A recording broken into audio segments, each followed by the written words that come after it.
And I guess some of this too is one, just the philosophy of doing it. The second is actual execution, right? And I love that you said, "Hey, look, call your senator. I'll come negotiate it with it." And, Yeah, absolutely. is there merit to the idea of let's go get 5 or 10 business leaders who have done these deals over and over and over again and say, look, Treasury, we're going to come in and, you're not going to charge you anything, but we're going to help you negotiate fair deals or advantageous deals? Or do you start to get into a situation where it's just too hard to do something like that? I mean, everything's hard right now, right? So there's going to be a challenge. But, in reading as much as I could of the law, they created an oversight committee already. Right. And so the goal would be not to just have politicians on that oversight committee, right? Because they're going to be influenced. They have their own dogmas and they basically represent two parties. And so you want to get some independent names on there. Again, I'll volunteer for the oversight. Two, they said all the contracts had to be transparent and published, right? So everybody's going to see them, and so you don't want to look stupid and you don't want the entire country just to think we just gave all this money away, our hard-earned taxpayer money, because somebody was just doing somebody a favor or somebody didn't have the skill set in order to do a negotiation. And so, yeah, I mean, we want to have transparency, and it's okay on this oversight committee to have people in there who are going to call them out, because the minute that first one hits, if it isn't well done, rip them to shreds, right? Mm-hmm. That's our job, as concerned citizens. Why wouldn't we? Yeah. If it's not a deal we feel is a good deal for the United States of America, of course you want to say something. Yeah. And my whole thing too is why would you not want to have people who have experience doing this stuff? Right. Exactly. It is no brainer. Exactly. You know what? And if the company doesn't want it, bye-bye. Go get your money somewhere else. Well, if the company is fighting back against who's on the oversight committee, that probably means that they did a good job selecting who's on the committee. That's exactly right. That's exactly right. So we've seen companies obviously go and look for the bailout money. Now what we're starting to see is yesterday we saw a group of governors come out and say, look, we need $500 billion to bail out state and local governments. You see things like the MTA in New York City saying, hey, wait a second, ridership's down 90%. We might not be able to pay our bonds. Kind of, you're getting outside of just pure capitalism and private and public companies into these other things. How do you think about bailouts or relief or help for those types of organizations? I mean, you have to do it. Otherwise, it creates a cascading effect that could be far worse. I mean, look, what do they call it? The MMT, the monetary, I forget what the acronym stands for, but where you just keep on, printing money and then you see what happens. We're going to find out, right? This is a real world experiment. But, the other side of the coin is, what happens if you don't? If all these companies, all these organizations can't pay their bills, like the MTA, like the, transportation organizations in every city, right? The local governments in every city are facing the same problems.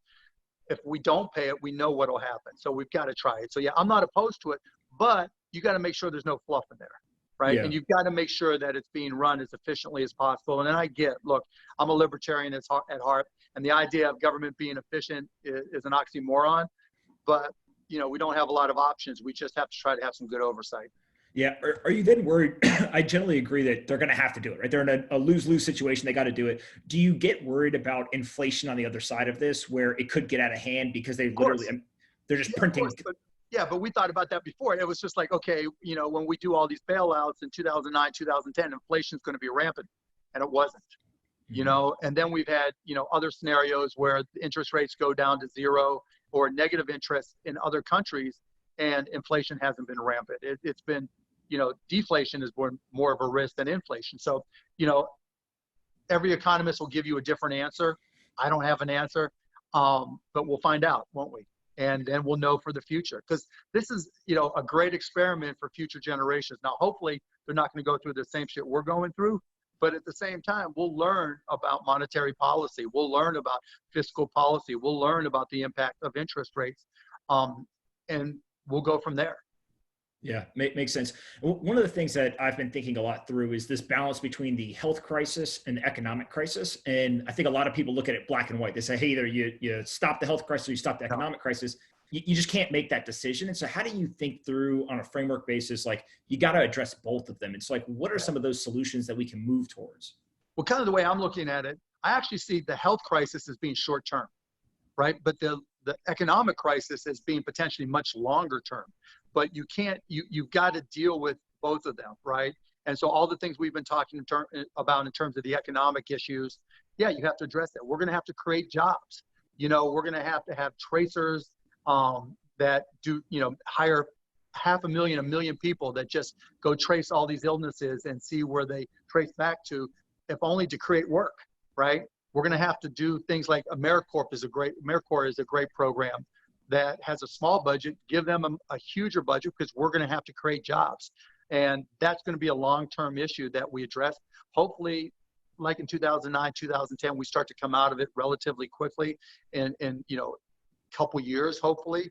But on the health side, I'm really optimistic that we'll have a vaccine, in trial shortly and out of trial within a year, and we'll have therapies within months.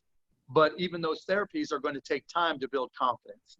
And I just think, coming out of this, people are going to have to make their own decisions on what they do next.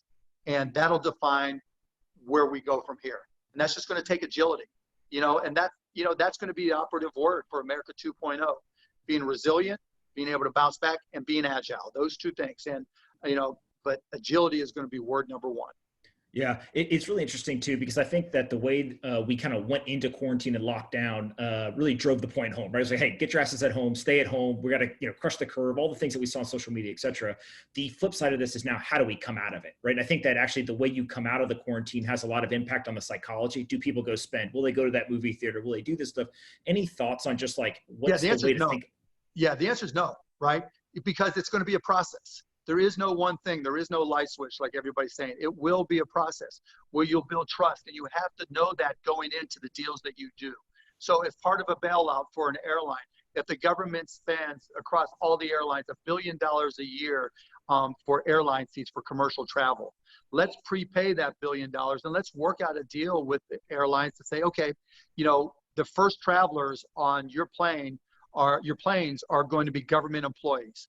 And here's the requirements that we're going to set in place for your planes in terms of sanitization, sterilization, whatever the CDC, et cetera, requires. And we'll do that, and we'll make sure that they're okay, and that'll start to build confidence. We'll work with sports teams in arenas. We'll put together programs where we won't have an arena full, but we'll start playing the game so we can at least see groups of people together in an area that won't end up getting sick. Again, that goes back to the agility. We're going to have to just test things out, and that's what'll build confidence. And of course, there's going to be kids that, feel they're invincible, and they're going to go out and do whatever anyway. They're going to be back on the beach. They're going to be back in the pools. They're going to be back partying no matter what. And then we'll see an increased instances of COVID, right? And we'll learn a hard lesson, but it's going to be an ongoing process. But what I do think the government needs to do is very clearly set standards on cleanliness and presentation, right?